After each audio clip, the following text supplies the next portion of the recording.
మీరేమి చేసినను అది మనుష్యుల నిమిత్తము కాక ప్రభువు నిమిత్తమని మనస్ఫూర్తిగా చేయుడి. కొలస్సీలకు వ్రాసిన పత్రిక 3 అధ్యాయం 23 వచనము.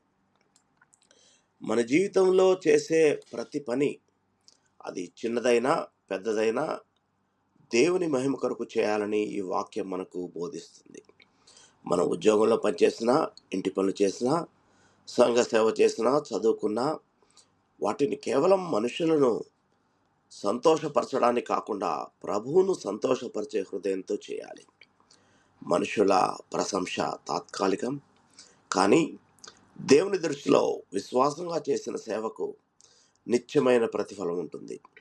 కొన్నిసార్లు మన కష్టం గుర్తించబడకపోవచ్చు, కానీ దేవుడు మన శ్రమను, నిజాయితీని, ప్రేమను, చేసిన సేవను ఎన్నటికీ మర్చిపోడు.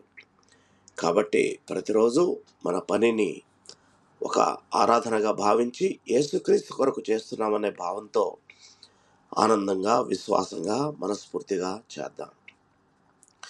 ప్రియ పరలోకపు తండ్రి, మేము చేసే ప్రతి పనిని నీ మహిమ కొరకు చేయగల హృదయాన్ని మాకు అనుగ్రహించండి. మనుషుల ప్రశంస కోసం కాకుండా నిన్ను సంతోషపరిచే జీవితాన్ని జీవించడానికి మాకు సహాయపడండి. మా పనిలో నిజాయితీ, ప్రేమ, అంకిత భావం కలిగించండి. మా శ్రమకు తగిన ప్రతిఫలాన్ని మీకు తగిన సమయంలో అనుగ్రహించండి. మా జీవితం అంతా నీకు మహిమ కలిగే విధంగా ఒక సాక్ష్య జీవితం జీవించడానికి సహాయం చేయమని మా ప్రభును మీ ప్రియకుమారుడైన యేసుక్రీస్తు నామములో అడిగి వేడుకొనుచున్నాము తండ్రి. ఆమేన్. దేవుడు మిమ్మల్ని బహుగా దీవించి భద్రపరచునుగాక.